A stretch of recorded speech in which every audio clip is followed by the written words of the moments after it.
Grief in our culture is so often and understandably attached to the loss of a loved one, a person, or perhaps a pet, even. Mhm. Can you speak to all the different kinds of grief? Because there are so many ways right? We lose our hope, we lose our innocence, we lose our dreams. Can you speak to the wider array of grief just so people can have a bigger awareness? Well, I think we can't. The one thing that's important with grief is not labeling it because everybody grieves differently. Some people, there's no two people will grieve the same way. I know Elizabeth Kubler-Ross did her 7 stages of grief, which has been hugely sort of misinterpreted as this is a linear progression, which of course we know it's not. I have seen people completely fall apart when their cat died, but actually manage when their mother died.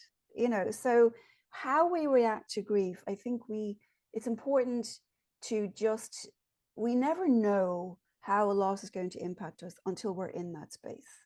you know we can think, oh, this is going to be terrible when my dad dies. We know the sort of anticipatory loss. There's grief in that as well, but we don't actually know how we're going to manage until we're in that situation. Right. And grief is very misunderstood.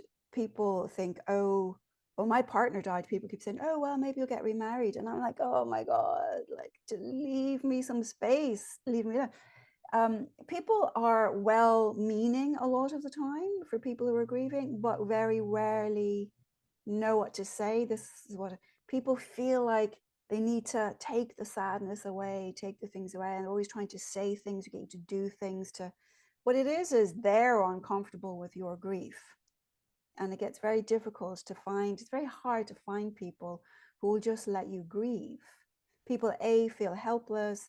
B, if you're grieving for a year, 2 years, people just sort of lose patience sometimes. It's very Mm. hard to find people to sort of stick it out, which is why I think it's very important to find a community, or to find a grief therapist, or to find a community. If you've lost a spouse, to find a community of a group of people, so that you can always find that support, because there's only so long.